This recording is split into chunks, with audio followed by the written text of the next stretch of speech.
صباح الخير، يا رب تكونوا بخير وبسعادة. جاي لكم فيديو جديد النهاردة. معاكم حنان تشانل. النهاردة يوم كده ايه، مشتريات على اكل على غدوة. قلت ايه بقى نعمل بقى سوا ونحكي سوا ونشوف يومنا. بفتح التلاجة زي كل يوم. طبعا الصيف محدش طايق ياكل ومحدش يعني عاجبه الاكل ومش عارفين نطبخ وكده، وانتوا عارفين الصيف يعني ملوش في الطبيخ وكده. كل يوم نعمل اكل شكل بقى، شوية بيض وجبنة. قلت النهاردة بقى ايه، هن هنعمل بيتزا. معرفش ان ده باكت البيتزا اغلى من ان انا ممكن اطبخ. نزلت بقى السوبر ماركت، نزلت فتح الله، جبت بقى شويه حاجات. شويه حاجات بس بمبلغ محترم يعني. جبت بقى دقيق، وجبت زبده، وجبت مكرونه، وجبت هنا كاكاو. على فكره منتجات روز جاردن بتاعت الكاكاو تحفه جدا، بتقول لكم عليها. وجبت هنا بقى زيتون، وجبت المخلل المكسيكي ده اللي هو الفلفل المكسيكي، تحفه جدا، حلو قوي ونضيف. وجبت كمان طماطم، وجبت ملح، وجبت خميره، جبت شاي. انا عايزه اقول لكم من يوم ما بدات الدايت، يعني انا حوار الشاي ده يعني قل معايا قوي، يعني بقيت اشرب قليل. جبت طبعا كاتشب، جبت جبنه موتزاريلا. عايزه اقول لكم بقى الجبنه الموتزاريلا بتاعت فتح الله جميله قوي. في نوعين، في نوع اللي هو النباتي ب125، وفي اللي هو الطبيعي ده الكيلو ب155. انا جبت نص، دول بكام؟ 77 جنيه. جبت صلصة طماطم عشان وانا بعمل البيتزا الطماطم احط عليها كيس الصلصة ده، خليها لونها احلى. وجبت كيس ملح تاني. وجبت الجبنة دي ملح خفيف. وجبت كمان كيس السمنة ده، عاملين عليه عروض. هنا بقى جبت ايه، جبت مسحوق للغسالة، مش هحطه جنب الاكل، ده مسحوق. واتفاجئت بقى بعربية ماشية في الشارع، يعني الخضري ده انا عارفاه، اداني 3 كيلو دبسني فيهم البامية. طبعا مضطره ان انا اخلص كل ده. بصوا انا هنا جبت العجان، ما شاء الله يعني.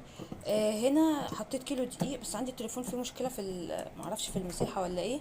وهنا طبعا سايبين حاجه ما تقوليش مكركبه وكده، لا انا عشان النور بيقطع عندي فحابه اكسب وقت بسرعه. قلت هعمل العجينه بتاعه البيتزا عقبال ما تخمر، اسيبها تخمر اكسب وقت. اعمل بقى احضر حاجه البيتزا واروق مطبخي. هنزل على كيلو دقيق بحوالي 500 جرام ميه على لبن، او لبن بس زي ما تحبي. دلوقتي احطهم في العجين اضربهم، وانزل بقى ايه. بصوا انا خلصت اهو عجين البيتزا زي ما هي في العجان بتاعها كده. هغطيها بشنطه او بستريتش وهسيبها. اقوم بقى اخلص بقى شويه النكش اللي انتوا شايفينهم دول، واظبط مطبخي واظبط الشقه وحاجه البيتزا، بحيث اخلص من هنا اجي على طول نحشي البيتزا سوا، وايه ندخلها الفرن. قبل بس انا عماله اجري اجري، يعني انا حتى ما غيرتش هدومي عشان بس الحق النور. هنا مش عايزه اقول لكم بقى بعد البيتزا ايه اللي حصل. طبعا المقطع ده مش موجود، لاني انا البيتزا اللي كنت بعملها كانت بتتاكل، كان كل اللي بيجي بقى كان جعان، وكانت اللي تطلع من الفرن كانت لسه الجبنه سايحه. فاكيد هعيد طريقه البيتزا تاني. نيجي بقى للباميه، عشان مش هينفع اسيبها اكتر من كده. الجو حر. بصوا بدات تعمل ايه في الشنطه من الركنه، زي ميه كده. هبدا بقى افضيها كلها هنا، وابدا اظبطها واقطعها بالسكينه عشان نبدا نسلقها ونخزنها. نبدا بقى ناخدها واحده واحده. هنبدا بقى نقطع الباميه هنا، يعني مش هغسلها، يعني الاول هقطعها واظبطها، وبعد كده ايه نديها غسله ايه كويسه. بعد ما خلصنا بقى يعني الباميه وكله، دخلت بقى كان عندي شويه غسيل ابيض، حطيتهم في الغساله غسلتهم. اخدهم بقى بالمره ايه، انشر دلوقتي الهدوم عشان ايه اخلص منها. بصوا في ميه هنا بتغلي، وهنا قطعت الباميه زي ما انتم شايفين كده. بصوا قطعتها ازاي كده وغسلت. الميه بتغلي اهي، هبدا اسقط فيها الباميه. احنا زي ما اتفقنا قبل كده في الفيديو اللي كنا بنخزن فيه الباميه يا كوكو اصبر. احنا اتفقنا ان احنا ما بنخليش الباميه تقعد في الحله كتير، يعني احنا بنحطها كده. بصوا عشان بس انا معايا كميه، فانا هحاول اعملهم على مرتين، مش عايزه اعملهم على 3. اهو زي ما انتم شايفين، يا دوب بس تغير لون. دول هعملهم على مرة تانية. بصوا، تغير لون. انا بنزلتها سقطتها بس عشان كمان المية معايا مش ما كانتش بتغلي اهو. وهكون مجهزة جنبي على طول طبق فيه مية ساقعة او من الحنفية، بس يفضل طبعا مية ساقعة عشان يوقف عملية التسوية بتاعة البامية.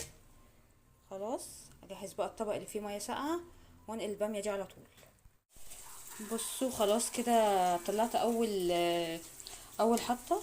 وهنا برضو اهو الطبق اللي بقولكم مليان مية ساقعة جنبي، واروح مطلعها من الحلة وانزل على الطبق على طول. لو المية مش معاكي ساقعة بالكفاية ممكن تغسليهم تحت الحنفية بقى كذا مرة، بحيث ان هم يبقوا سخنين، تفضل السخونة فيهم ويبدأوا يكملوا تسوية. اهي يا دوب سقطت. يعني لو طلعت لكم واحدة دلوقتي هي سخنة قوي، بصوا ناشفة ماسكة نفسيها ما دابتش، لان لو اتهرت منك هتبوظ. هطلعها بقى كده وممكن اديها شطفة لو المية زي ما قلتلك مش ساقعة، ونبدأ بقى نحضر الاكياس بتاعتنا عشان نفرزها ونشيلها. بسيطة وسهلة وطريقتها ايه مش متعبة، وعملين كمية يعني دول حوالي 4 كيلو.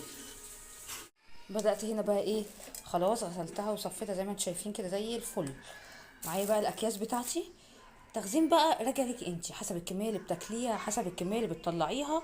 هنا بقى انا هخزن في الاكياس حسب بقى الاكله. ممكن اعمل الكيس على اكلتين عشان كميه كبيره، فممكن اعمل الكيس كبير شويه وايه، واطلع الكيس اقسمه على جزئين، بس احاول ابطط الكيس عشان ما ياخدش مساحه معايا. هبدا بقى ايه افرزهم انا مع نفسي كده عشان ما اخدش معاكم وقت، وارجع لكم بعد ايه معبيهم. خلصنا تفريز بقى، حبيت اوريكم بقى الكميه عملت بصوا قد ايه. 1 2 3 4 5 6 اكياس. الكيس مش عايزه اقول لكم يعني هيعمل معايا، انا ممكن يعمل معايا 3 مرات اصلا. فالكميه دي كلها لغايه انا مش هحتاج باميه تاني ان شاء الله لغايه السنه الجايه وعليكم خير. حبيت بقى اوريكم الطريقه سهله ازاي وسريعه ازاي، واي كميه تقدري تخزنيها ازاي. يعني 4 كيلو ما خدوش معانا حاجه، احنا واقفين كده خلصناهم.